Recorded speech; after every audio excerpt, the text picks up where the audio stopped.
this ordinance is a very dangerous piece of legislation. Governors across Indian states, wherever there is an opposition party, they are imposing their own diktats. Why is Congress still not making its stance clear? And there are misgivings that maybe their intentions are wrong. The reality of the country is that people are tired out of these kind of politics of BJP. How do you see the role of Congress in it? And of course, Sonia Gandhi has called all opposition parties for a dinner at her home before the meeting in the Bengaluru. So you guys will be going there or not? If any representative will be joining that dinner or not? Tell us all about what AAP is going to do in the next 1 week. You asked many questions, so let me answer them one by one. First and foremost, we need to understand that this ordinance is a very dangerous piece of legislation.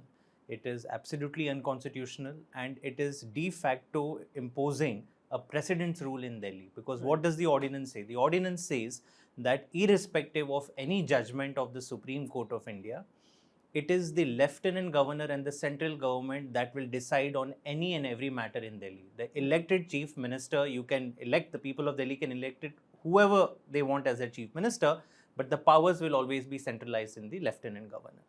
And that is the reason why we have made a very impassioned plea in front of all the opposition parties that this is right now only an ordinance. It will become a law if it passes in both the houses of the parliament.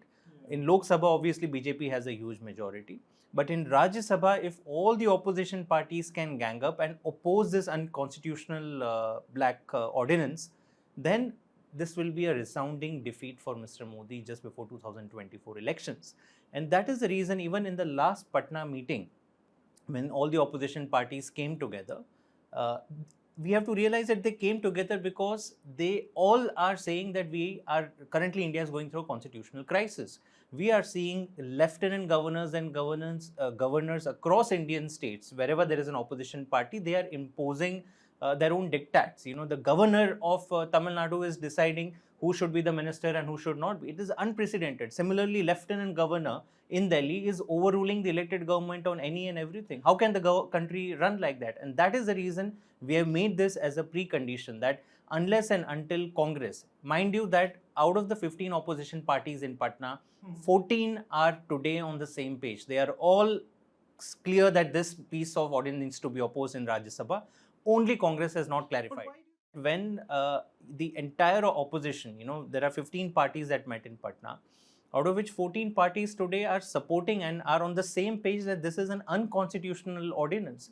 And not just us. If you look at some of the leading luminaries in the legal world in India, people like retired Justice of the Supreme Court, Mr. Madan Lokur.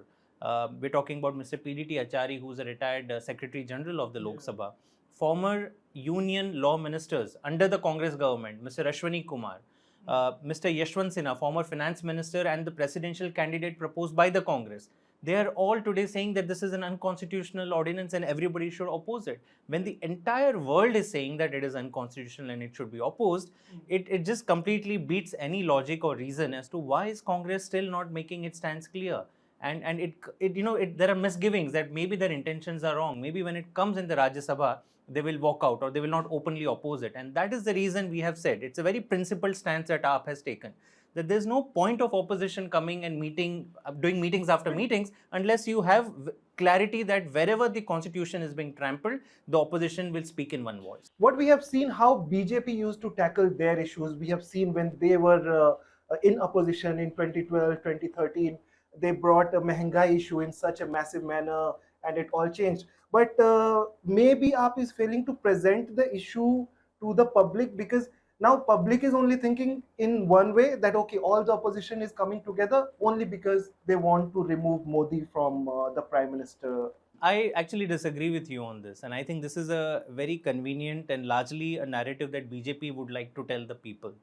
Today, if you look at it, and not just, I will not give many instances, but just look at the recent Karnataka verdict. Right? You had a BJP government in power. Overwhelmingly, people voted against the BJP.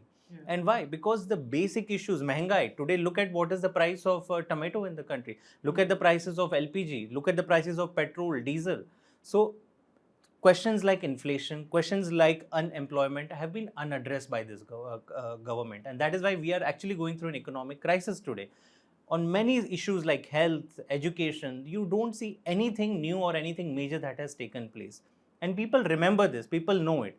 Now, obviously, there has been an attempt by the BJP government that irrespective of whoever you vote for as an MLA, I will buy this MLA and I'll make sure that the government is mine. That is the reason today you still see that they have a huge majority in many of the houses in both at the state level, at the parliament level. Very recently, we saw what happened in Maharashtra. A group from Sena was broken apart and now NCP. These are the same people who BJP used to accuse as the most corrupt. But today they are with the BJP. So the reality of the country is that people are tired out of these kind of politics of BJP, which is not addressing their issues, but is setting new records in making sure that all the corrupt leaders of other parties come to BJP and continue doing corruption, while ED and CBI are only chasing left the opposition. So I think people want a change, and that change will come, I'm sure, through this kind of an